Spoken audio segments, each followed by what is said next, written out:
Welcome everybody to another MasterClass here at Montgomery County Community College. Yeah. Yes.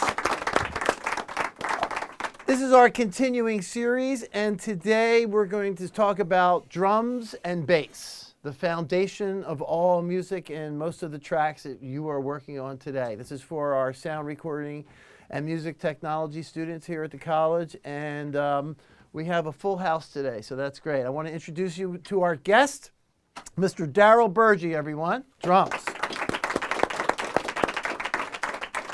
Daryl and I met a long time ago at a studio in Philadelphia, Sigma Sound Studios, where I was tracking, he was tracking, and all kinds of stuff going on. I would like to have, Daryl, if you don't mind, why don't you give us a little, tell us a little bit about yourself and your career and how you started and all that.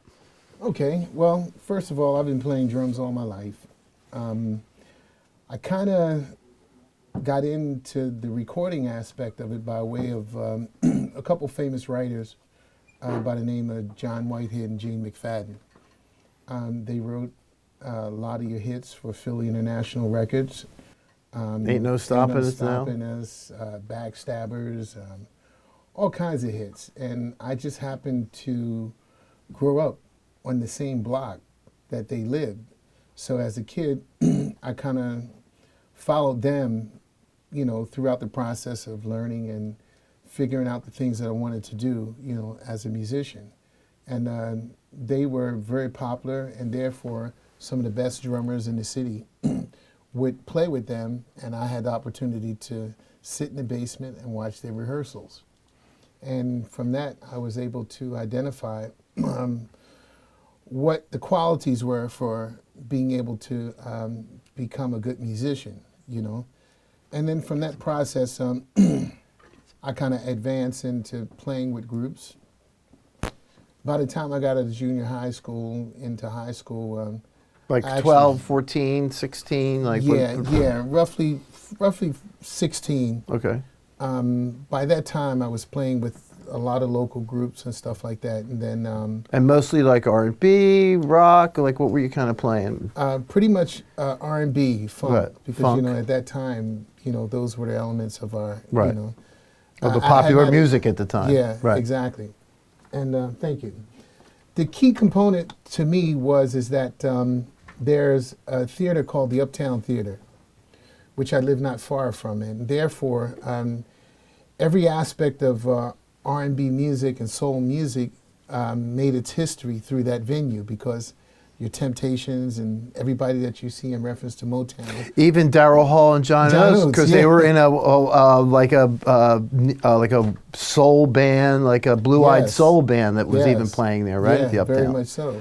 So that venue kind of housed the best of what music could offer in regards to soul, R&B, and it gave me the opportunity to see great artists like James Brown and everybody that you can think of. When you see George Clinton, Parliament Funkadelic, well, Parliament Funkadelic was a doo-wop group before they were their Funkadelic, you know.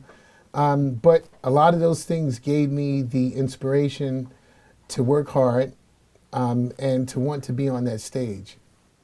And those were the beginning stages of my inspiration, let's put it that way. And then what happens is that as I progressed, different things happened. I started to play with different people. As I mentioned, John Whitehead and Gene McFadden were the ones that brought me into recording, because when I saw that they were capable of writing and making records, I could go to the studios and watch them record. And when I looked at what was being done, I was like, wow, this is something I want to do. Let's talk a little bit about that. Like you say, like when you were younger, you were sitting and watching them in the basement, so to speak. Like, how important was just observing and just not even playing, just observing, and how important was that? It was crucially important because, you know, for me, it was about the culture of excellence in the process of being able to enjoy what you do. In every musical element, there is a community. So how we deal with each other, the process of building to something, and then seeing people get results from that, you know. was important because I was not only looking at it from the standpoints of notes or expression, but the whole process of how to succeed. The professionalism. The professionalism of it, you know, and that part of it was an education I couldn't get anyplace else. And I try to explain also to the students that we have here, like, just because you're not doing, if you're surrounded by people who are doing something significant and something important, you can really learn a lot just from being around, just from seeing how people interact. Like then, you know, it was tape, so you couldn't cut and paste. You couldn't just copy this and put it there. You had to play it. Yeah, you had to play it. You had to be excellent for that 3.5, 4 minutes or whatever the time frame. And even at that time, sometimes, you know, we would cut tracks for 12 minutes straight, 15 minutes straight. You may not use all of that, but at the same time, the concept of perfecting an idea from one point to the other, you know, and that was a process for recording, because playing live is totally different, but yet the same. That was also the beginning of the dance remix too, because that's when Tom Moulton, who we'll give props out to, who's a great, and you know Tom very well, who was a great producer, mixer, mostly out of New York Sigma Sound, but also worked in Philadelphia Sigma Sound. He was actually the guy who developed the 12-inch dance remix. So all these remixes and all the dance music and all the remix ideas and all actually happened with Tom Moulton, and that's why you would be doing songs for 15 minutes. Yes, exactly. So I just wanted to explain that to you. Even though there were 4-minute songs, it would track like a whole song, and then at the end just kind of vamp out. And then those elements were able to be muted, turned on, echoed, reverbed to create the beginning of the dance mix, because before then that didn't exist. Yeah. Incidentally, I just finished doing a cruise, which was called the Disco Cruise. And basically it was in honor of all of that music that God, I could still wear my suit? Yeah, man. Oh, that'd be great. Listen, if you got any old What's gear. so funny over there? It's you beautiful. got any old Big gear, lapel. you can break My it lapels out. are out this wide, dude. Listen, it's great. they had it on, Flap too. in the wind. They had it on, man. Awesome. But the interesting thing about that is that there's people that come from all around the world that this experience of music, when you talk about disco, and what took place, the culture of disco, and how it impacted a lot of different things, is what you have a chance to see when you experience something like that, because you don't realize, you just think that, well, it's this style of music. But places like Studio 54 and places that became famous for the lifestyle that encompassed that music. Right. So even a lot of artists that you see that develop from that particular style, that particular approach, but even then, even R&B artists pretty much had to transform to that to be able to get hit records. Right. Because that was the formula that defined what people were buying. And dance music was the basis for that. People wanted to dance. Clubs. Clubs became the environment in which everyone wanted to be. And it was important for every artist to be able to have this kind of song on their record, or a few, in order to ensure the fact that that album would chart. Not unlike at all hip-hop. Same kind of thing, how hip-hop started happening, and then all the bands, even rock bands, are having hip-hop elements, and it became a culture and a lifestyle.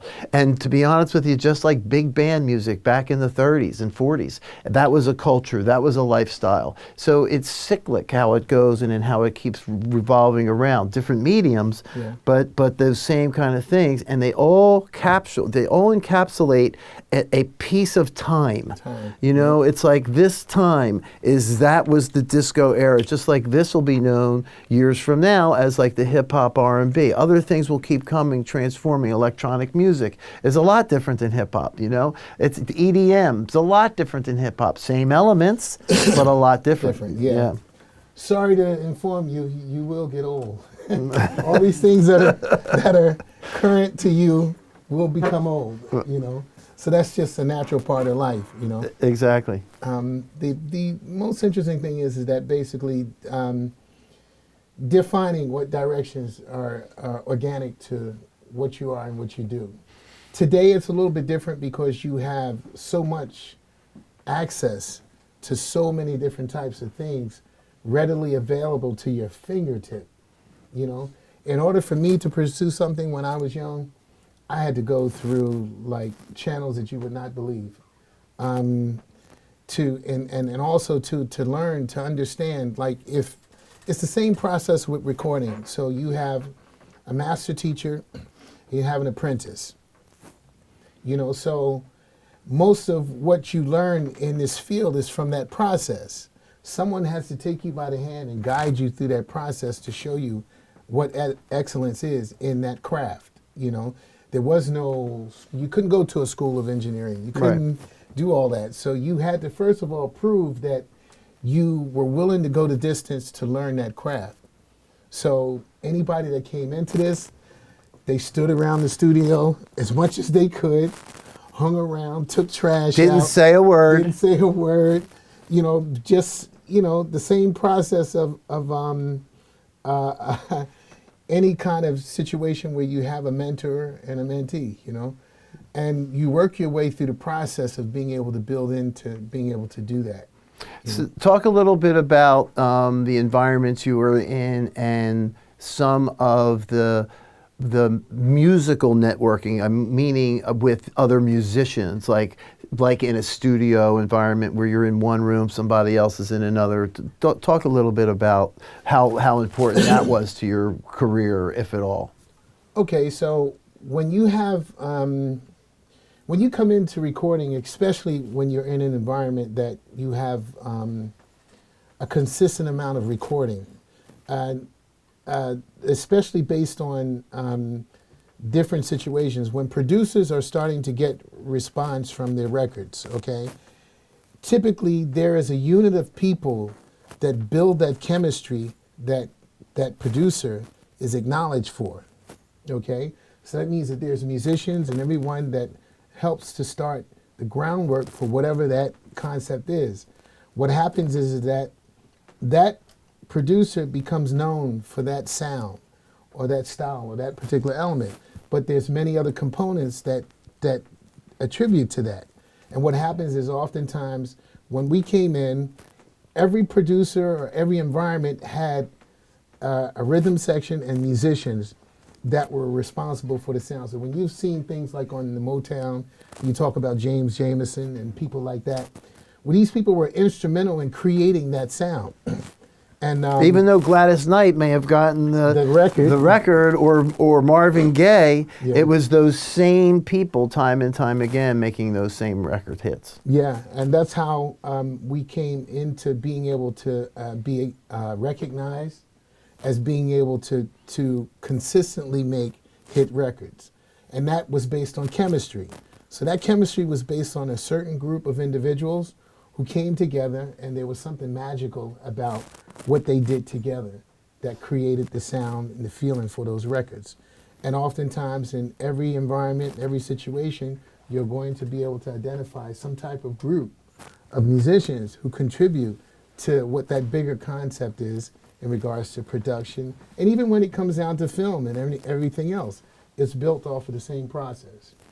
And, you know, we learn about each other. Different musicians on the West Coast. I would know of different cats on the West Coast. I may not know them directly, but I know them by their work. Right. At the same time, I didn't realize that they were admiring my work Right. on the other end as well.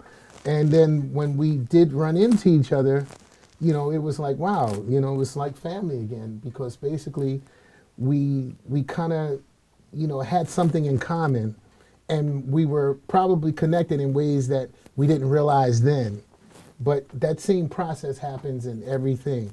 And those people that you work through some stage of development or advancement with becomes a part of your history, and you're connected to them in some way, shape, or form. Which moves throughout your career. Yes, exactly. And some people have impacts on your life. Take a pause for a second. Can you move his mic down? Your beard is scratching the mic. And I think Sean's going to have a mental breakdown. Uh-oh, Sean. Dr. Phil. So then if you could start up with your question, and Dave, on a clean... What was the question? Camera. Obviously, I don't write shit down. So. This is called free-form interview, kids. Sean, is that better? Sorry about that, Sean. It's okay. so- We're going to have a big red light in here soon Yeah. saying stop. Sean's telling me I should have. So what am I supposed to Right, so do? just pick up with your next question, whatever, like. The next question. Whatever next question. Okay. What we'll do is, I just went to a wide shot.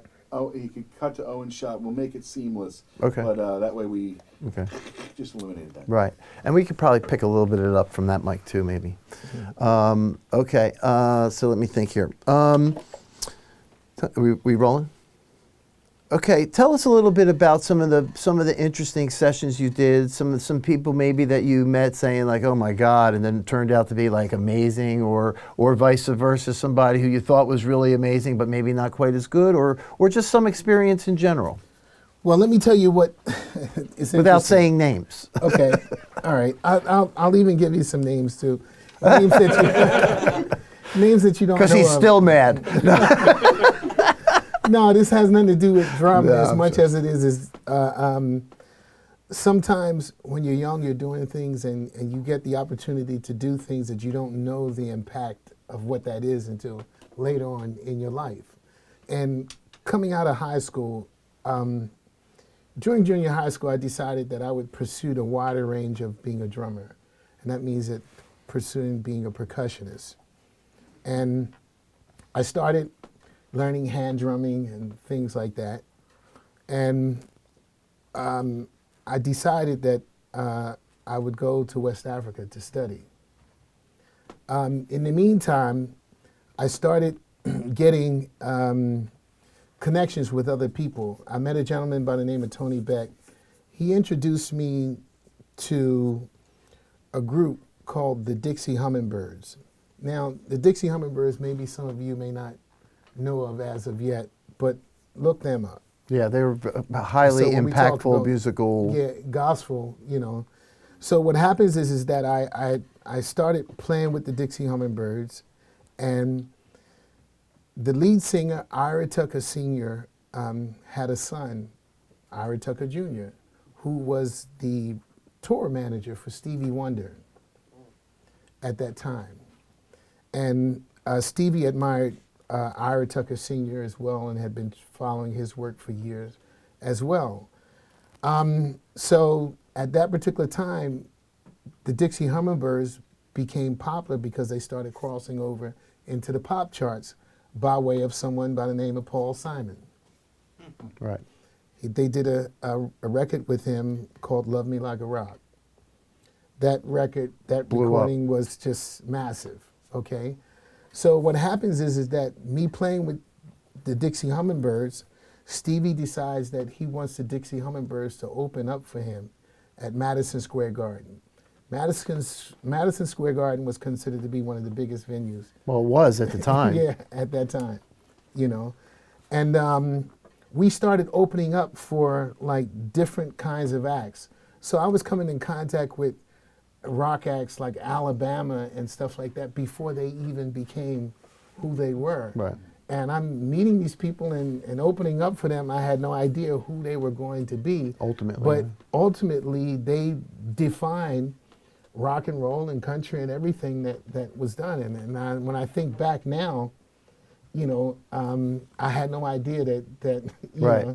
I would encounter someone on that level and at that level of history. But And the Dixie Hummingbirds won Grammys. They're in the Rock and Roll Hall of Fame. They're from Philadelphia. Yes. Two of them or three of them are from yeah, Philadelphia. all of them were from Philly. Yeah, from Bucks County and stuff. So they also have the Philadelphia Walk of Fame. They're on Yes. that as well, Yes, but in they front are. of the And this was early in my career. So Right, right. I was, the reason why I mentioned Africa is because Ira Tucker Sr. was a producer as well. So he produced a lot of great gospel. So the Nightingales and all of these top groups that were, had defined gospel for that period of time, I had the opportunity to record.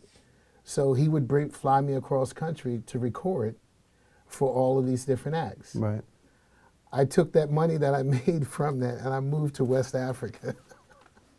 So In pursuit to learn. to expand my knowledge of drumming and music as a whole, And it was through the recording process that I was able to accomplish that. Tell us a little bit about West Africa.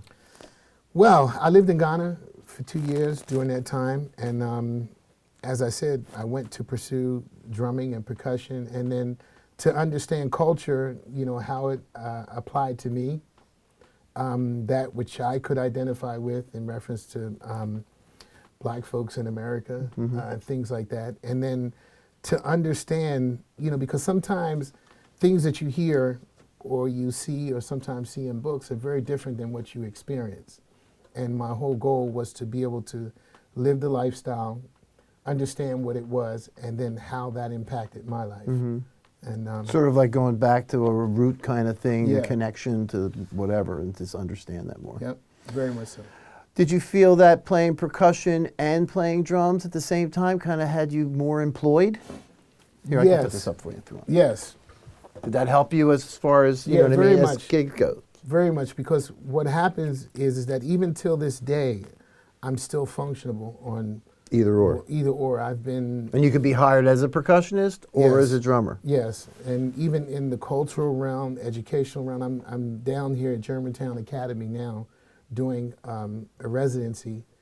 I've worked for them for 19 years, bringing in African percussion and dance and drumming for their educational program. So I've been able to have a great impact in regards to the institutional educational structure and constantly keeping both ends of it, you know, going. Which is a great, smart little move. I mean, you know, I understand that too. I mean, it's just like from recording, producing, you know, it's the same kind of thing. You can Yeah. be an engineer on a session, you can produce a session. It makes a big difference to be able to keep working. And that's what's unique about this here. When you contacted me and we talked about what you were doing here, to be here is not just the fact of, for me personally, it's not just because Dave said, hey man, we got a great facility and you know what I mean, and come on, hang out. But to me, I understand the importance of education.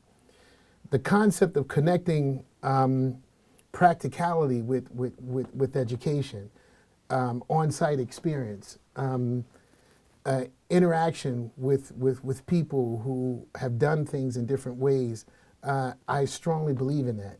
So my purpose for being here also has a lot to do with you all. And my whole thing is that having the ability to make these connections with y'all sustains my interest in a lot of different things. What change will be, what will become. You could be the next generation of producers, writers, filmmakers, and you know, I want to collect on that. Remember me when I did that course? Yeah, Hey, remember why me? can't did I the be a workshop. yeah. No, but the main interest is to bridge this gap between something that sometimes gets lost in the process of education and experience. And that's why this is so important. This is because, why this is so important. Yeah, because you know you're in a real environment that you would walk into in LA or New York. It's not, Yeah. and when you come in here, it's serious, and we want everybody prepared and to do the most professional work they can do, Exactly. while still having fun. Yeah, exactly. And also, too, translating information. My main thing is that whatever my experiences have been, if it just benefits me, it really doesn't have any value. Right. You know, for me to be able to bring this to you and you take these small gems or tools with you to advance your career, you know, it's just a principle of life. So, you know, it's what we have to do. And I think that I get joy out of it, you know, myself. And no matter what, you grow, I grow. We Whenever all you grow. teach, you learn. Yeah, Right? That's true. right. That's right. very much so. And that's very well said. Okay, so take us through the journey. You're, let's say, so now you've been playing, you're doing different tours, you're on different, you know, give us some now. You're starting to do some original stuff. You've been putting records out. Tell us a little bit about that. Okay, like what I'm doing here is basically, I'm also a songwriter. By way of influence of John Wayne and Jimmy Fadden again. But, Right. Doug and I have been friends for a very long time, and we've always written together. And, you know, we've had periods of times where we've had different things out. I also had a group called Kashmir, which I was also a part of the building of another structure that came out of Philadelphia called Philly World Records.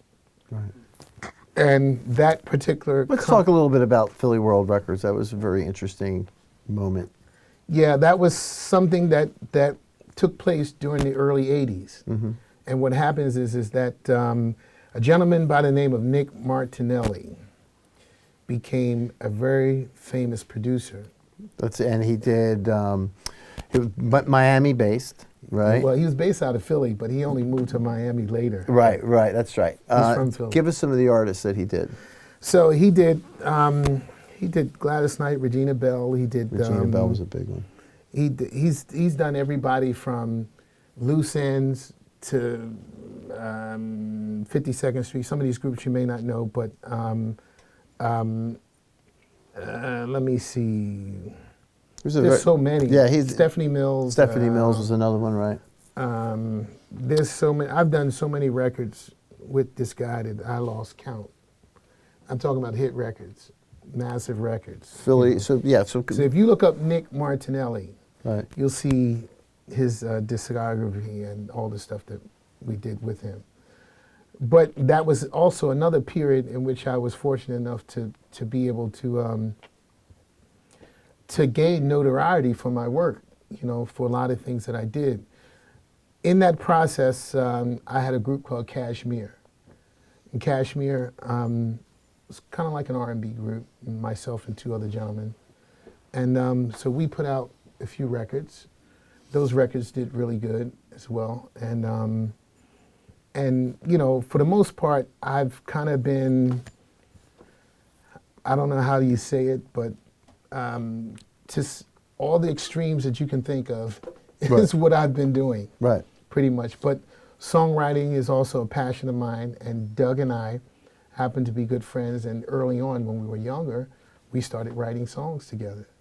And this project that we have here today is based on that collaboration that we've done for years. Tell us a little bit about the song we're going to listen to.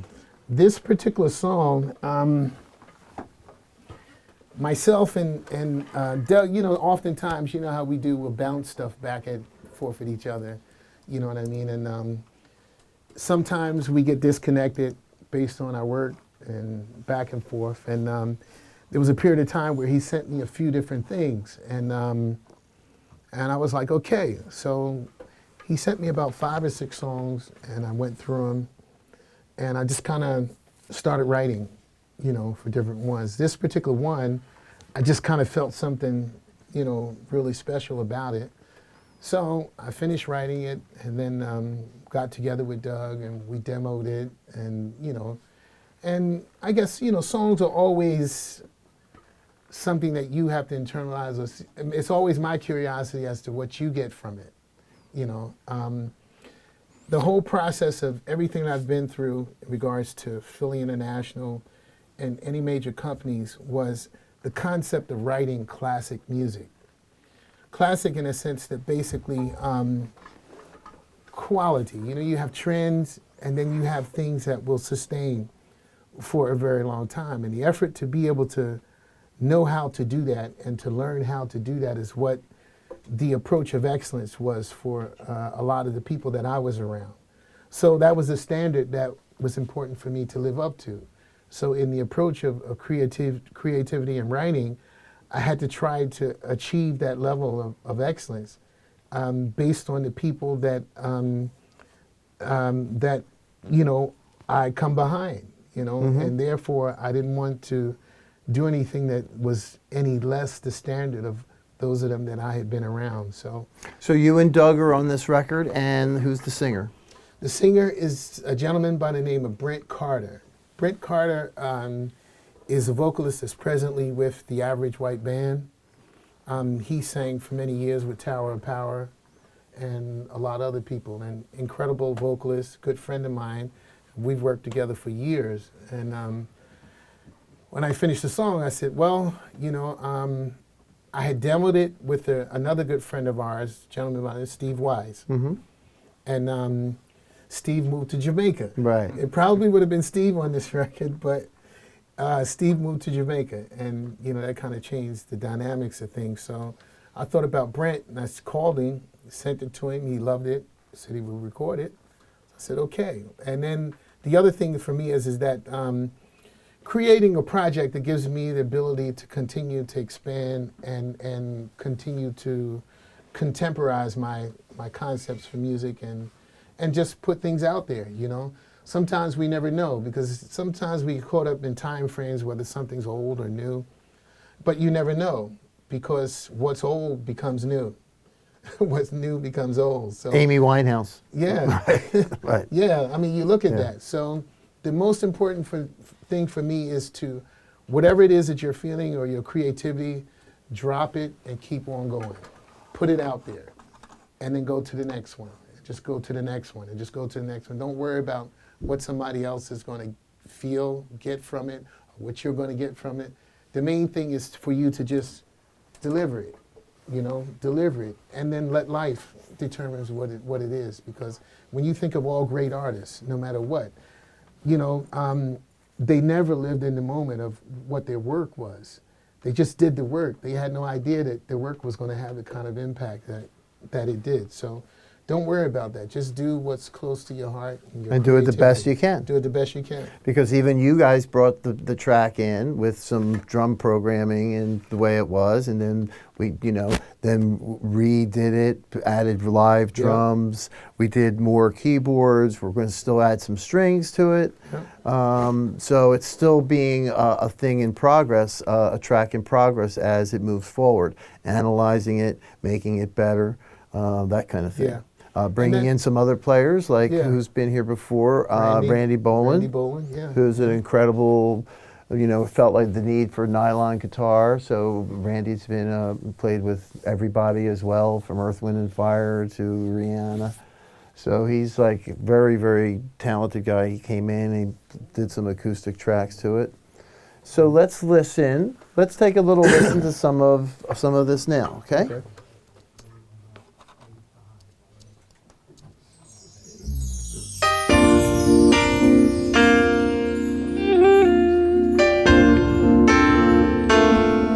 Brother, you think? What's that? A5, bro. A5. He said loading, dog. Oh, okay. Come on in.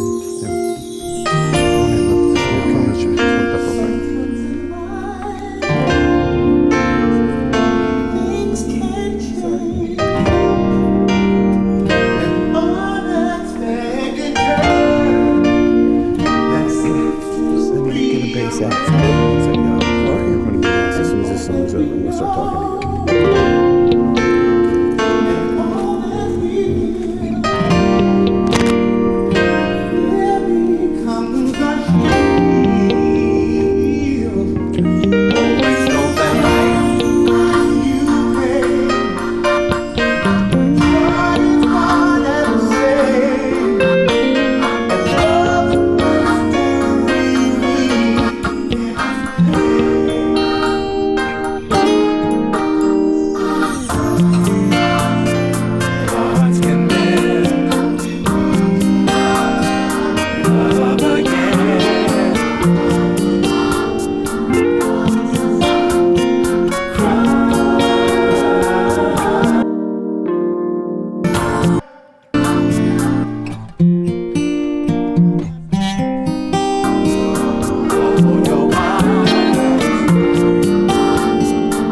can mend. Love again. Cry.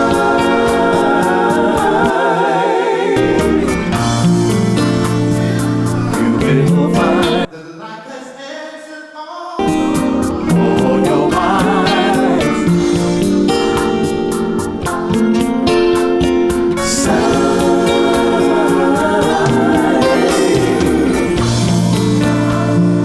Hearts can mend. Love again.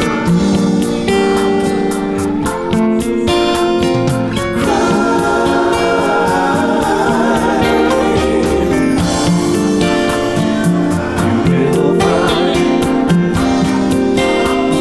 all your eyes.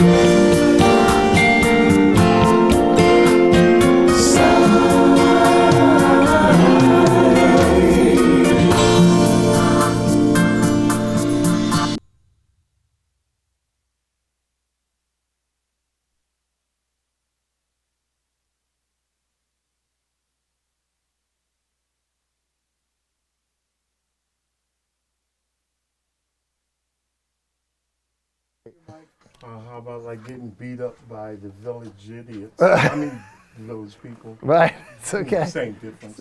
Have a seat. Doug, thank you for coming, buddy. Doug is our other half of our rhythm section today. Ooh. You okay, bud? I did. Okay. Do we have level on him? Have him scooch a little closer to the board so I can actually get him on the video. I need you on the camera, brother. Okay. We're going to back this up this way. Kind of a fresh Switch opening chairs. of the song when you introduce him. Okay. Man, that's my head, man. Slide on over. That's- You stay there because it'll be kind of odd if we switch immediately. Okay. No, Oh. stay back there. Okay. Here, wait a Happy minute. How about, birthday. You want to do like a fresh intro, kind of coming back out of the song, Sure. introduce him, and that way Okay. we'll have a clean Okay. spot. Okay, that's fine. Okay, you're gonna have to clap again when I signal, or when you guys will figure it out. Tell me when you're ready, Shawnee. Okay, ready in 3, 2, 1. Okay, that was the song, the new single. What's it called? Broken Hearts. Broken Hearts. Very good. And I wanted to now introduce the other half of the rhythm section masterclass today, Mr. Doug Grigsby. All right, so you're fresh off the road with who? The Village People? Don't say that too loud. Come on now, it's okay. I know it's tough. We went through Daryl's some of his history and sort of like some of the things he did. I would love you to talk a little bit about like kind of who you mentored off of, who some of the people was your influences, how some of your sessions, whatever. Well, good morning, folks. Good morning, buddy. And well, Daryl and I, we've known each other for a long time. Like I was 14, and it's when I started doing like a lot of major sessions here in Philly. A guy by the name of Sam Peaks, he put us together, and you know that. I didn't know you come with your own backup music. Yeah, Tina Marie. Tina Marie, look at that. Yeah, and Daryl and I played with her, and I like playing the back. I've been blessed mightily, doing what we do, but I don't play the front well. Okay, I like having fun. I like making people smile, and it's got me to do a whole lot of things that I always wanted to do as a child. I mean, just to name a few folks, considering the fact I don't like doing that, like Michael Jackson, Tina Marie, Rick James,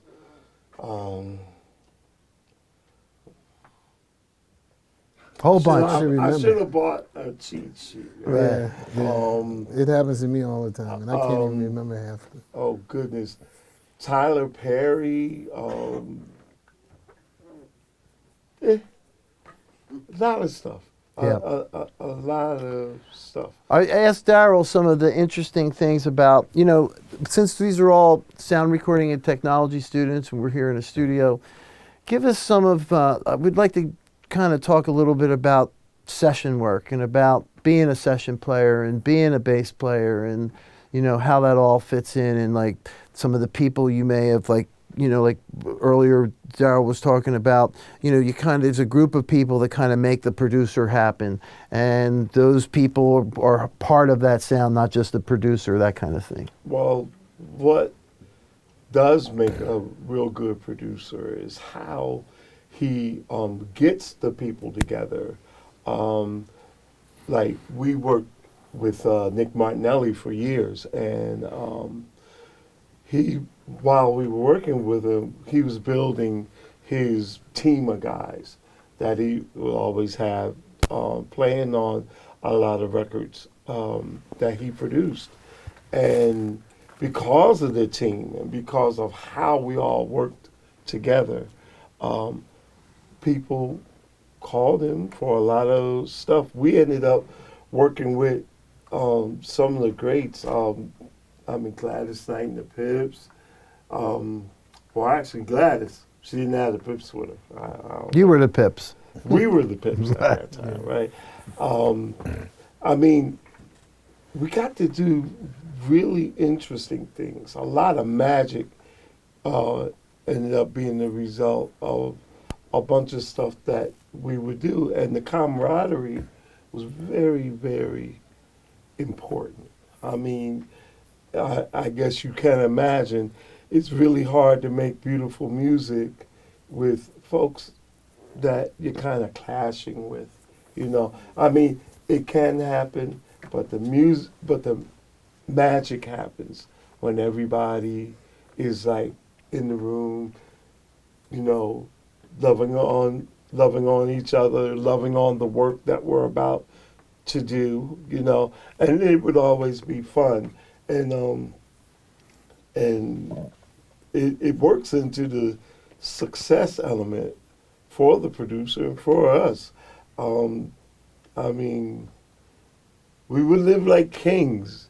We ate like kings. It was just fantastic, and the work we had gotten to do. I remember that one Gladys Knight thing.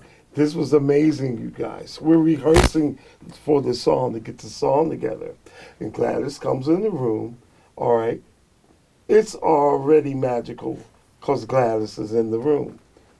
But she decides she wants to sing with us while we're rehearsing the song. So we come up with this really beautiful intro. And she starts singing on the intro. If anybody knows about Gladys and her voice, it's just amazing. Just amazing. There's a reason why she's been doing what she's been doing as long as she has. We've played this intro at least 10 times before she came in the room. But when she added her voice to what we were doing, no one could play past bar 8. It was so amazing. We're all like, listening. getting ready to go to the verse, right? We couldn't play past bar 8. It was so beautiful. And, Great moment. Great moment. And we had a bunch of great moments like that. Billy Preston is he had accepted one of our songs, and he's playing piano on this thing, and he's all happy and everything. And I'm like, I never thought I'd live to see the 5th Beatle do his thing on one of our songs. Right. That whole thing of wanting to do the session work thing. See, for me, it was just a dream come true because as a child, I would read album covers. And I said, Mom, I want to do this. This is what I want to do. This is like, no, you don't. I want to do this. I really want to do this. Because I would get different album covers, and then I would see some of the same names on different album covers. And I'm like, wow, that's a job. We could do this. We could actually have success doing this. And it was something I always wanted to do. The rest was history. You know, Yeah. I mean, doing it got me to meeting a lot of really, really cool guys, really happening. Really happening guys. Some of the like you've had both of you've had a very long career, and you're both very talented, and that's why obviously you've been able to continue that career. But tell us some of the challenges that you face in continuing that career as things ebb and flow in the dynamics. Getting older, Right. and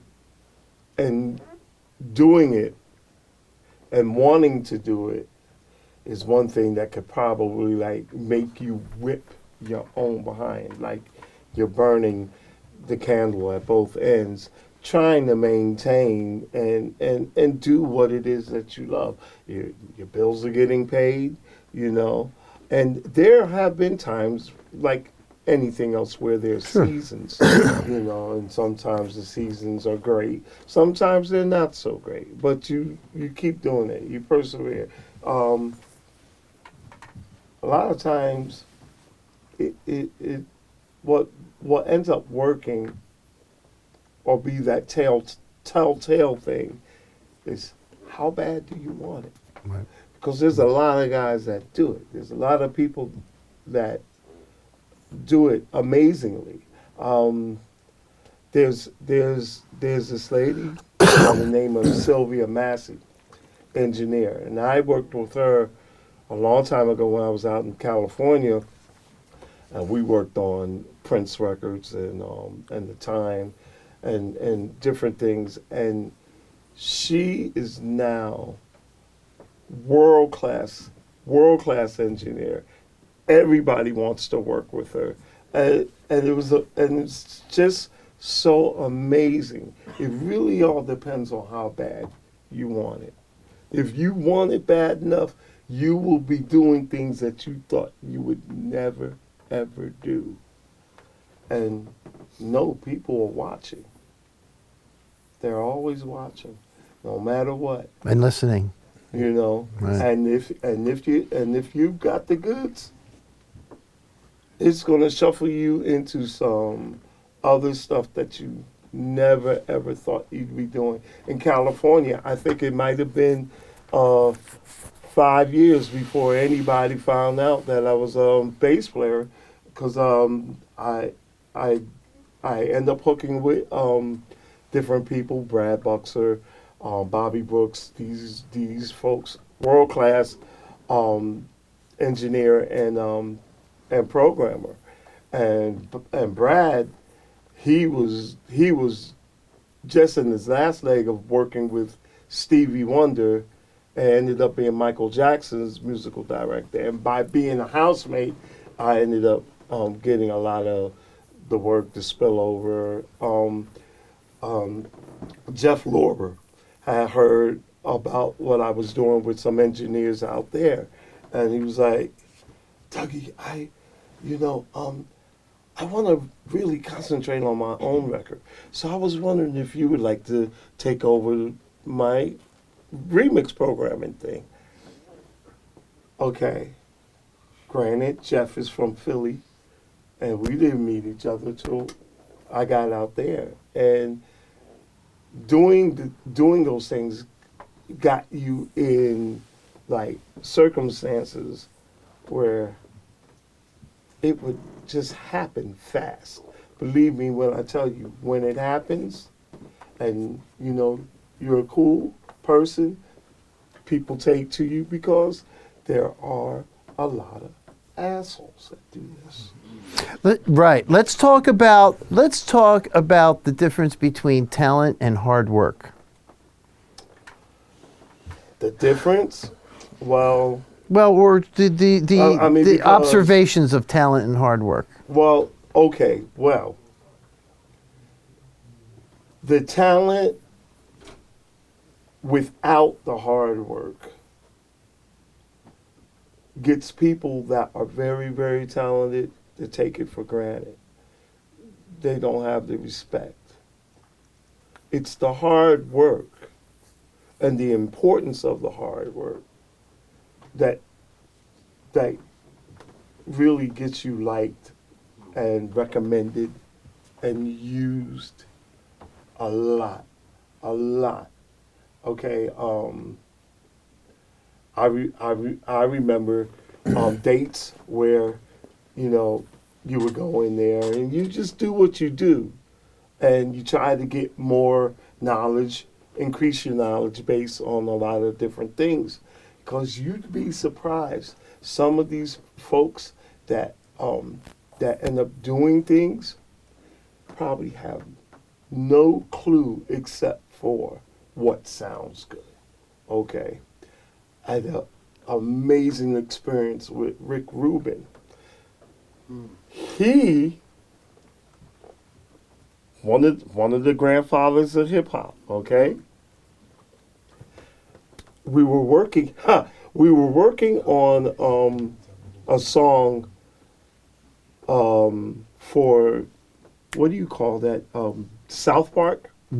And Rick James and Ike Turner. They were doing, what is it? Love Gravy? Love Gravy. That song, Love Gravy? Okay. So I get there, and I know some of the folks that are there, and I get to meet Rick Rubin, and I knew the drummer. And the drummer, amazing drummer, but this cat has problem with pocket. All right? So I suggest, why don't we use a click track? And that may help keep things together. Anybody ever right? hear that before, the click track, right? The funniest thing, Rick Rubin did not know how to program an 808. And I'm like, well, But you're Rick Russell's, yeah, I'm like, okay, I know Russell like came up with lyrics, kind of came up with grooves and stuff like that. But I'm like, okay, I'm thinking Rick Rubin's the guy programmed. The music guy, right? He said he's seen it a million times before, never programmed one, ever.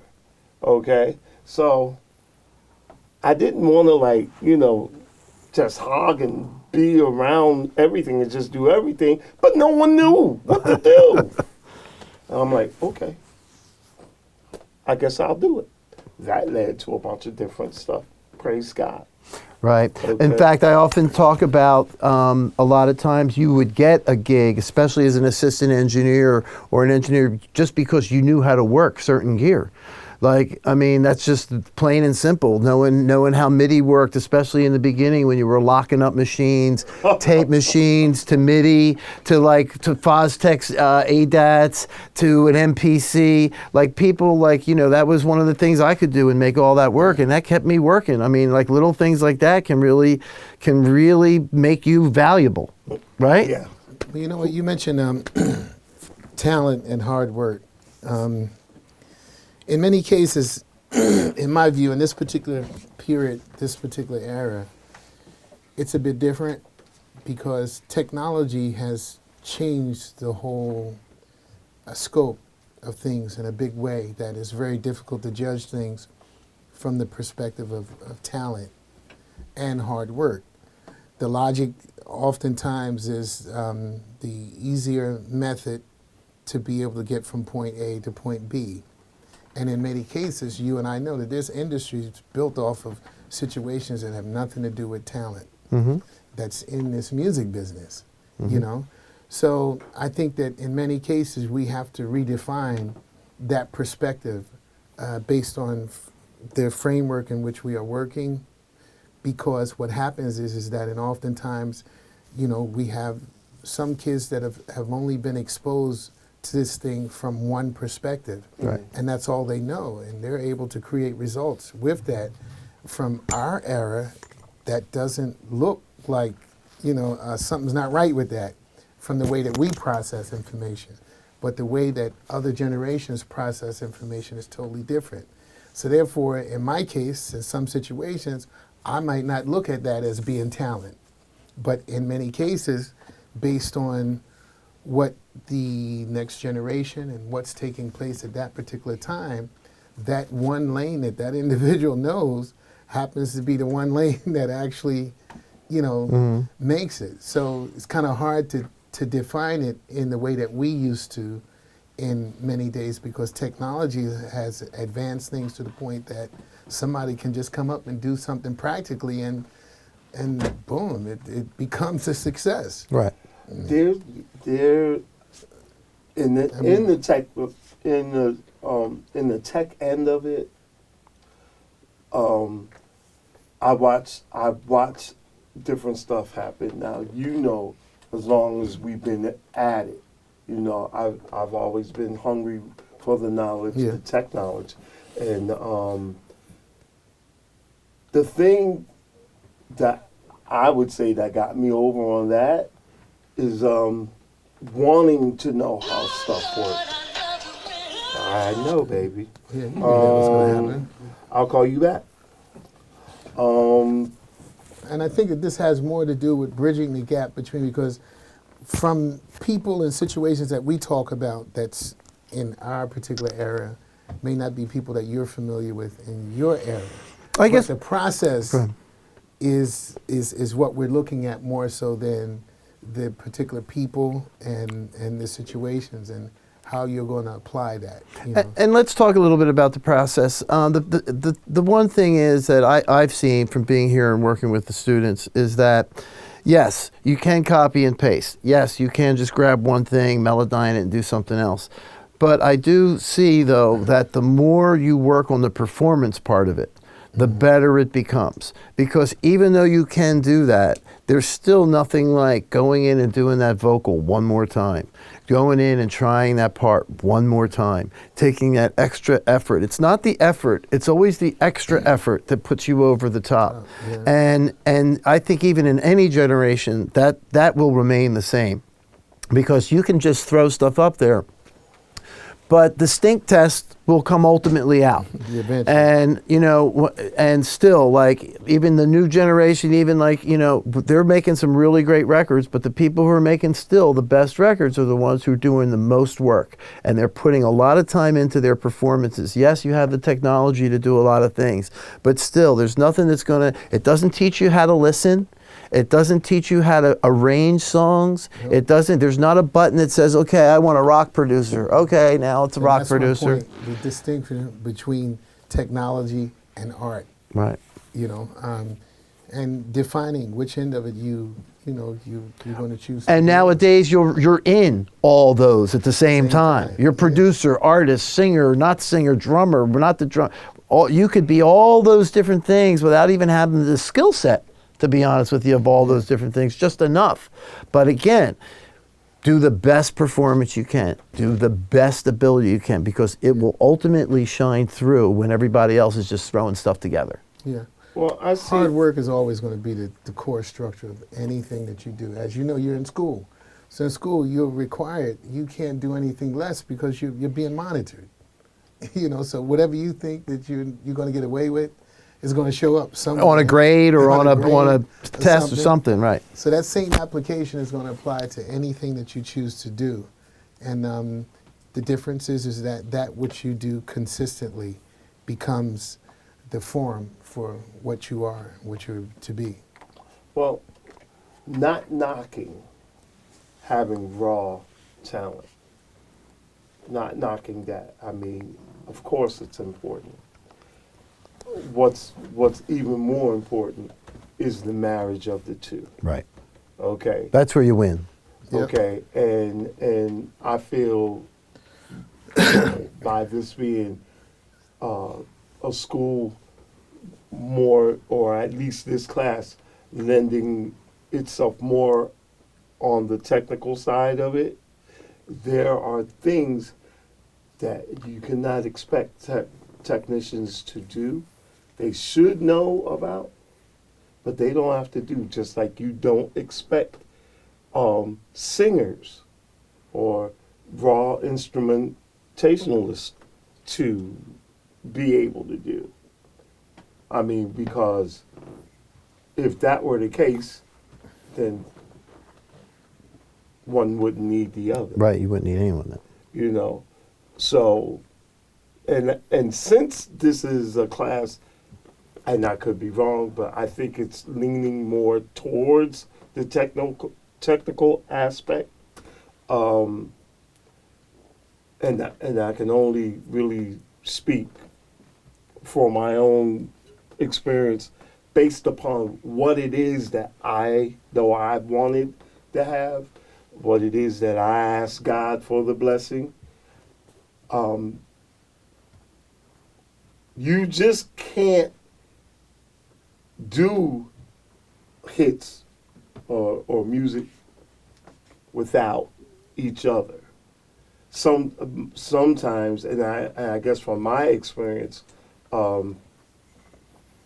it really helps to broaden your knowledge base on all that encompasses what it is that you want to do, what it is that you aspire to do.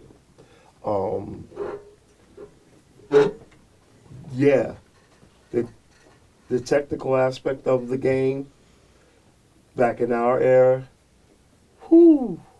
thank God for computers. Right. Because now it all kind of happens in the computer more so than what it used to happen. And I mean, there would be world-class studios with like 2 or 3 of these tables filled with gear. And if you were doing it from the technical aspect, you'd have to know this stuff. You're not going to get out of this stuff what you're going to need to get out of it if all you know is singing. Okay? Because, I mean, it's not. And nowadays, because everything's getting smaller, more things are getting compact and everything. Yeah, let's talk about that process of integration when it comes to industries, technology. And I mean, what technology did was that it integrated everything in such a way that everything is instantly connected. So that means that you all are a part of a new universe, to be honest, a new universe. And that universe has expanded 50 billion times by way of just technology alone. Right. And participants. And participants as well. Right. So, Because there's a lot more people participating. So the dynamic it's a whole new universe than what we came up in. And that changes the probability of what can take place, what will take place. And now you're at the brink of something that that's new actually to the world. Because this technology is really not that old. I mean, it is old in one way, but It's brand new in another. everybody's still trying to figure this thing out. Right. You know, so this is all exploratory terrain when it comes to the ability to take creativity and then process it inside of something that reaches out to everything beyond anything that you can imagine, you know. So it's pretty broad, and therefore you're in a situation now that we had isolated situations to work from, so we didn't have a lot of choices. We had to work from that vein, but now you have a multitude of situations and connections to those situations that you have to navigate throughout this process, which is far more information simultaneously at the same time. So it's the same concept of a computer. Links, other things that are connected, and other things that are taking place at the exact same time in real time. So, you know, at this particular point, when you talk about creativity is a situation that's centered around your being, but navigating that process into what technology offers and getting the most and the best result based on the vastity of everything, it's your journey, it's your situation. So you really have no limits to anything whatsoever. and there is the ability to do things unimaginable sits right at your fingertips, you know. So, you know, at this particular point, your creativity becomes something that's a part of the world if you choose to, you know. So the way you process the information now is totally different. I mean, it's a whole nother animal because basically we didn't have that. Right. We had a few lanes to work from and we had to build those lanes. But now this universe has opened up for you all, you know. And you all are the generation that's going to benefit from that. And, you know, in my view, I think that you mentioned something about the struggles at this particular point of how, and, you know, my main thing is constantly trying to process the past and the future together to have it make sense. And then how do I keep the same motivation Right. that I had as a younger person? And then how do I understand the concepts of a younger person to be able to be integrated in that process? Because sometimes we think that there is this generational gap, but it's not. You know, it's about the process of being able to include yourself in the process, and that's what I always strive to do. Right. That's why things like this is so important, because it's important for me to see what the next generation is thinking. And that's what he's also saying about the technology and everything gives you an opportunity to look into that window in a lot of ways, the past, the present, and the future. And that's the most interesting thing about this period. And that's one of the things that is why you guys, we appreciate you being here, because it's not just technology, it's also musicianship. Yeah, And what I feel that's lacks the most is the exposure to true musicianship and what that sounds like and what that is. Yeah. So this will be a perfect segue to get you guys. Now, this is what I did because these guys are a great, amazing rhythm section. They're some of the best there is, and they've never heard this song, and they're going to go and play it right now. And you see, it's like, okay, whatever. So, because it's that easy. So I want to show you this, and we have a song for Vince queued up, and we got a click track, and we got the drum kit. We'll get your bass going. Is that okay? And we're going to do a little rhythm section. So let's kind of get set up. If you want to tune, that thing's ready to go. Okay. That cable's ready to go, and this. You guys may know this instructor that's here. He is amazing. He's amazing. Yeah, That Mike Kelly, he's the best. He's So amazing. Mike, yes. Well, first of all, let me say this, is that for you to have the opportunity to be under the tutelage of a couple people who understands one element to the other and why it's a necessity that something like this is important, because I'm telling you, most institutions don't have this. What you're getting here, it doesn't exist. I've been in most of the major schools all the way across the board. They don't do this at all. Right. Nothing like it. So, I mean, thanks to you guys, you've probably found a bridge to something that's crucially important to what the next generation. And that's is what we're gonna trying to do, because like I can see all the perspectives because I know you and I'm with these students intimately in a lot of ways, and so is Michael. And that's why this was built, because we saw the need for this, because we have the technology, we have all the best Pro Tools, we have all the boxes. What we don't have is like the understanding of what a real session is and what great players can bring to a track. And that's kind of what I wanted to like talk about and show today. All right, so I'm going to cue up a track. All right, you can get ready. Save this. Can I put somebody on the spot? I really would like to put somebody on the spot. And that's Howard. There, Howard, yes.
I can't hear you.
And even in rock and roll, a lot, there's, core concepts. Ain't no mountain high enough. Remember that?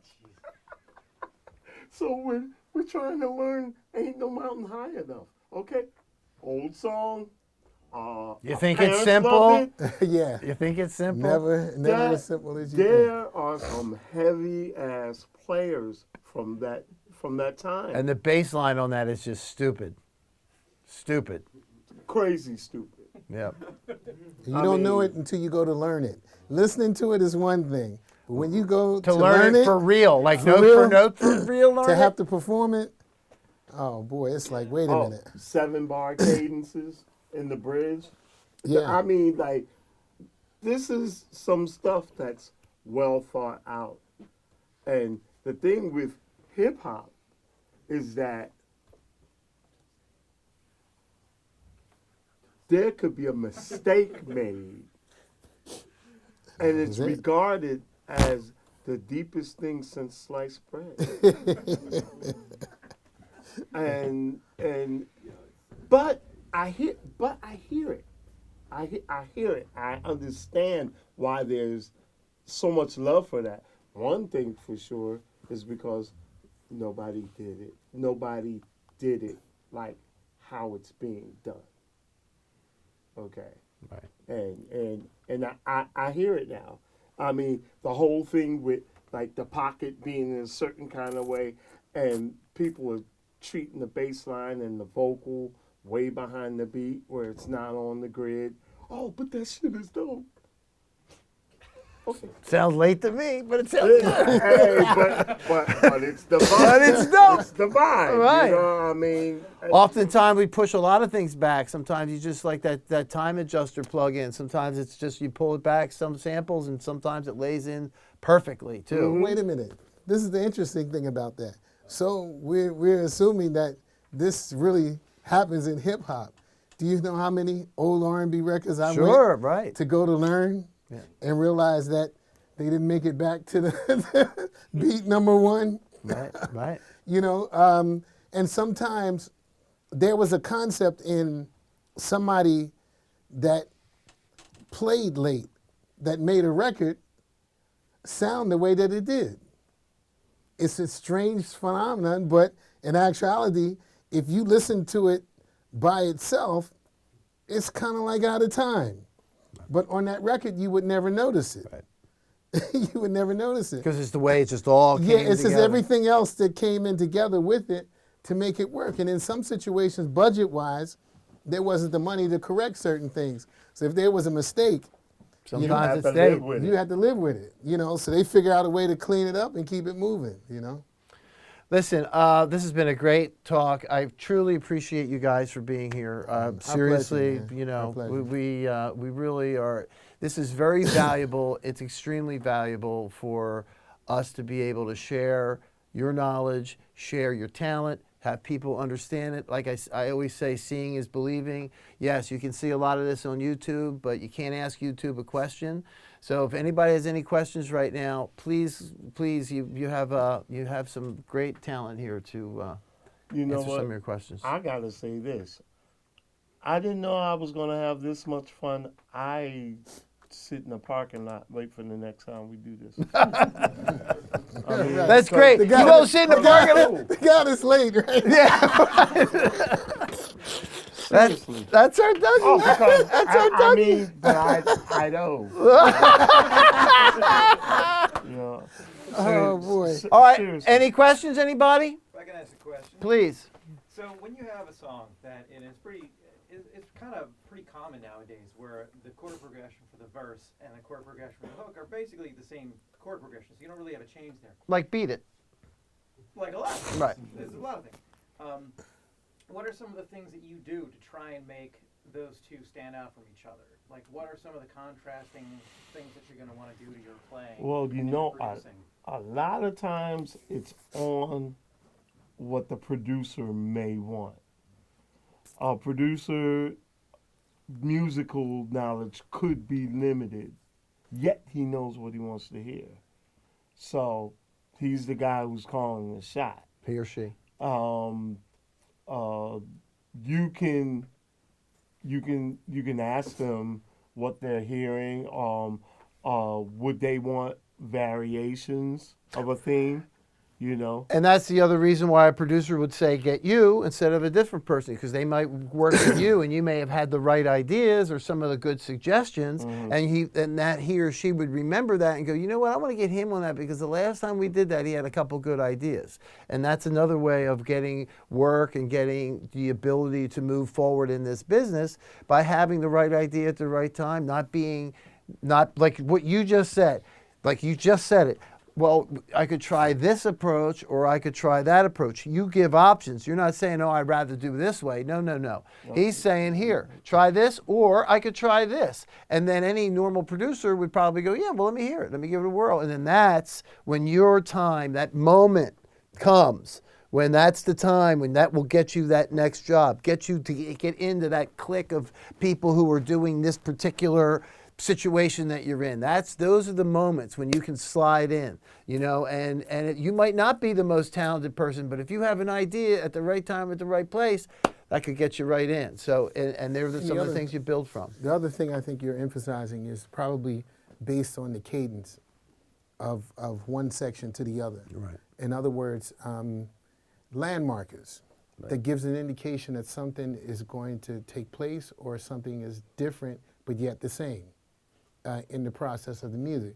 So sometimes that can be done by way of expression or additional small things to give it some kind of accentuation in the process, or either sometimes parts are included and taken out based on sections. Just take Beat It, for example. You know, Beat It in the beginning, very quick, the vocals are like that until you get to the chorus. Cadence change, Beat It, gets really long. Then it goes right back to the verse, very tight. Then the chorus comes in, very big. Exactly. And that's that cadence. Same chord changes pretty much, same bass line pretty much. Same instrumentation, pretty much, but it's that change in cadence. It's that delivery in the vocal, the big to small, long to short, you know, slow to fast. That kind of stuff is what that cadence is. Work come in at. Exactly, and then finding the right above instrumentation, even though those chord changes are being the same, the extra stuff on top is what's landmarking or pointing out those special areas in those choruses or verses, right? So that's kind of how that works. Yeah, it all depends on who's in the room, who's calling the shot. Derek. This is both to Doug and Daryl. So, Doug, you mentioned I had an incident the other day where I made a track and it was on feeling. And I spoke to Dave Ivory, and I heard you talk about putting in chords. What is it as us younger producers, and I'm guilty of not being musical or have that knowledge base that you guys have, what would make our music better for you to relate to, like you talked about cadence and like the 6 bar compared to the 4 bar than the 8. So what is it that we can do to relate to you guys better so there's not that big a gap? Because there's a gap that's annoying. With our communication, what we don't know, and what we're feeling, trying to put on music. So, I guess the first question is to you: like, comfortable as a bass player, what could we put into our music as a bass count or like a bar count that will allow you to communicate with us, and then you can answer as far as where should we stay? For us to relate to you, so you can say, oh, well, we could pick this up. Okay, first of all, let me just address this. As a producer, it depends on what kind of music you're doing. Okay, you really have to define the style that you're approaching. And on that particular song, you were a little out of your lane. You were trying to expand your lane because you were dealing with more like chords and singing, whereas opposed you do a lot of like rhyming and straight up, which sometimes when you start singing and making, then the chords become way more essential, especially when the melody is changing, right? Yeah, so when you have a track that has a vibe, you know, it's just a vibe, not necessarily based on chord changes. So you may have elements of effects that make the sound of that track. It doesn't limit you to chordal movement where you can do certain things that are not within the tonality of what the chord structure would be. It would be considered, you know, not wrong. But once you start putting chords in place, Or melodies. Then you're confined to what the construction of that chord is. And you have to stay within the lane of what those chords are relative, unless you're doing something way, way out. But again, your chords is what set the environment for what you're trying to express. Now, if you're opening up that environment, then it means that you have to limit that concept of chords and make it more effects and sonics as to what you're doing. So those are totally two different styles, you know. And in reference to songs, you know, a song doesn't necessarily have to be entire chords. They could be 2 notes together to create a sound and a movement that is repeated. That repeated movement gives you a form for being able to establish a melody.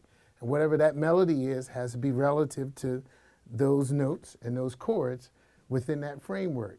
That means that it's within tune, it's within range, it's within what that expression is, you know. Well, outside of that, then you get into other realms that, you know, that changes the whole element and it doesn't give you a basis to start from.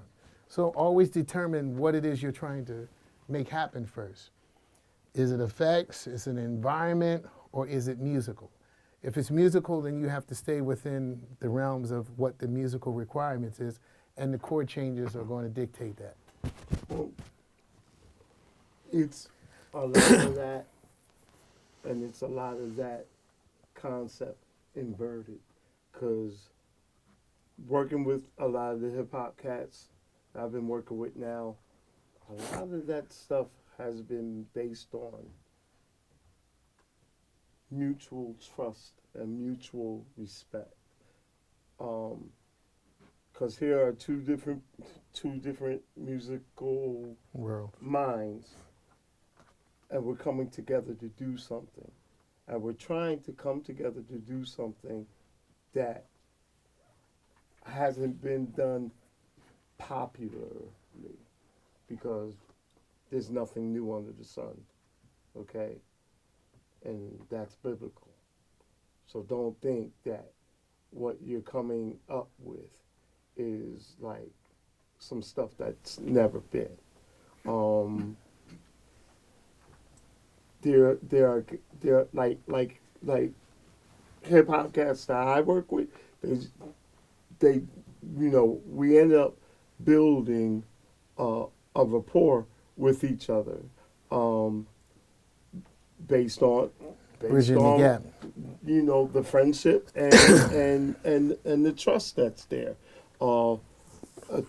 I thank God for how a lot of the hip hop guys that I do work with, they trust me, they respect me, they like me, and I trust them, respect and like them, because here it is, somebody calling me to help them do something that is a little far removed from what I'm used to. So we're both kind of like in that tank, learning more about what each other does, trying to learn from each other and implement what we're getting inside that work thing. Okay, and like there's these kids. I think we played on a hip hop song from way back for the Sixers. Remember that whole "We're the Philadelphia fans"? Yeah. That's not early hip hop, classic hip hop. I'm working with one of the guys that was in the group. I'm working with his daughter, and she's all over like Instagram.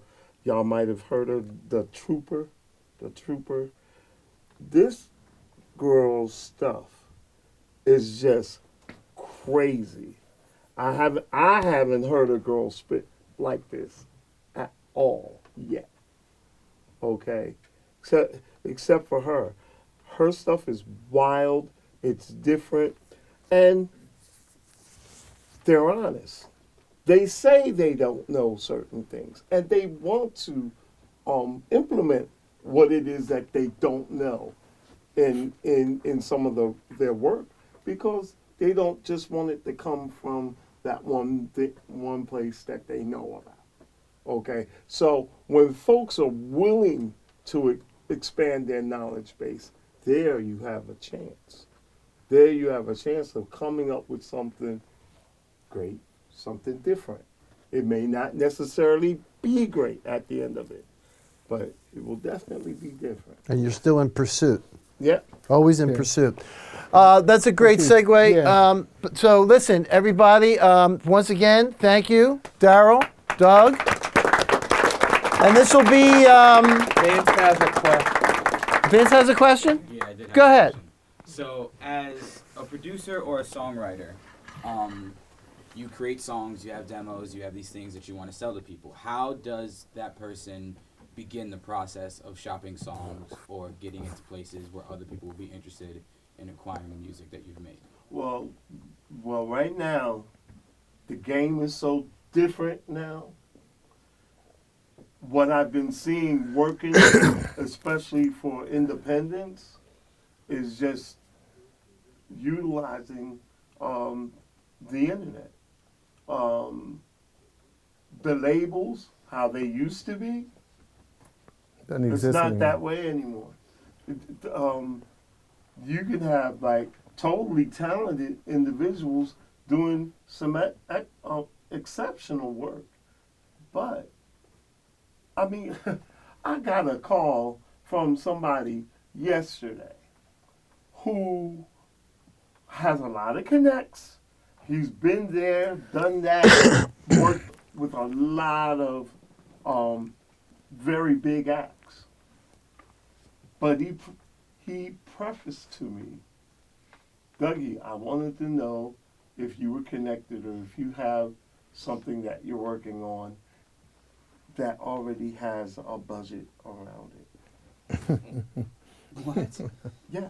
See, this is the thing. Everybody, no matter what side they're on, they're looking for a paycheck. Okay? Because the game is different now. The game is totally different now. Master P, okay, didn't want any of his stuff to be owned by anybody else. So what did he do? He sold the records out of his car, okay? And then in certain neighborhoods, he would get people to call up the radio stations, okay? There's so many different ways to break a record. I think the most important would be your relationship with a person who could do that. Like Right. you could get with people like Lady B or somebody else and see if you can get to have a meeting with them. They can hear what it is that you're doing. They dig it enough that they'll put it on their radio show. And we're not saying that will always happen that way. It They don't. doesn't. Those DJs don't even have that kind of autonomy anymore. Right. Because Even that's they're gone. corporate owned. Yeah. But the one thing I can say that speaks to what he's saying is that the internet is your universe. So the thing is that it depends on what your emphasis is. If it's songwriting that you're focused on, or is it being an artist that you're focused on? What are you trying to achieve? Oh, just me Yeah. personally, I just want to be a producer, like an engineer. So you just want to be a I'm trying to producer. just shop So records and give it to- not give right. them, So but sell them. what you do is you put together small projects. You know, put your logo, whatever it is that's going to represent you, and then start trying to dump it on the internet. So what you want to do is you want to get people to come to you. The concept is from what I understand with the internet is that now you don't have to go around chasing anybody. Well, but you set to your be honest, structure- even before, like if you had a good rep, people would come to you. Yeah, You wouldn't have yeah. to do a lot of stuff. I Right. mean, like, you know, we all get our work from references. We're not out there advertising right now. So, Yeah. but your work is your advertisement. And as a producer, to get, also the thing is too, it's all a game of numbers, and Spotify really is the key to life right now. Like, you know, if you're I was in an A&R last summer, Republic Records, head A&R. I started saying the name. The moment I said the name, he went right to the computer and looked it up on Yeah. Spotify. It was just immediate. Like while I'm talking, it's happening. Yeah. So if those numbers are not there and they don't represent, and nothing represents those numbers, there's nothing's going to happen. Yeah. You could be anybody you want. You could be the best person in the world if you right there at this very moment in time. Unless you had a personal connection and you were amazing, you still have to get. You know, Spotify right now is the game. Yeah. And And you know, that's not to say in 2 months something else will be the game. Right. But right now, for the last year and a half, and soon Spotify is going to start signing their own artists. They're just going to go directly through Spotify. And if you think about it, if Spotify gets their act together, why do you need TuneCore? Why do you need CD Baby to take 9%? When Yeah. you can just put it right up on Spotify, because all the other platforms at this point Yeah. are almost irrelevant. But in other words, whatever you're doing as a producer, you have to showcase yourself. Don't nobody know what you do unless you put it out there to say, this is what I do. That's right. And that's how somebody says, wow, this kid got something interesting. I want to know who that is. So, you know, and when I came to Dave, I talked about the concept of testers in regards to the internet. You don't have to go all out. You take small things and drop them out there and see what kind of response you get. That's why it's best to put out singles. Because Yeah. singles right now are the way to go, and then that way you can do mid-course corrections. You just put all this Yeah. time into a 10-song record, You- and you get all this response. Why and are you then doing before that? you know it, the drift of change. Right. The internet and everything's changing so quick that you don't have that kind of time. We used Right. to be able to take 3 years to make a record, 2 years, can't or a take year 3 to make a months record now. anymore. 6 months, man, is behind time right now. So whatever you're going to do, Don't think about it. My concept, as I was saying earlier, is that don't give, excuse my expression, don't give this shit too much thought. Just whatever it is. But make drop sure it. it's good quality stuff. That's Long the as it key. represents you. Quality. So you have to answer to it. So Right. whatever it is, do it, put it out, and then figure it out from there. Okay, we're going to wrap it up. All right, thank you, everybody. This is our end of our rhythm section masterclass here in Montgomery We can't County. stay another week. Yes. Thank you to Daryl Burgee. Thank you to Doug Grigsby. Thank you all. And thank you, guys. Hope you enjoyed it.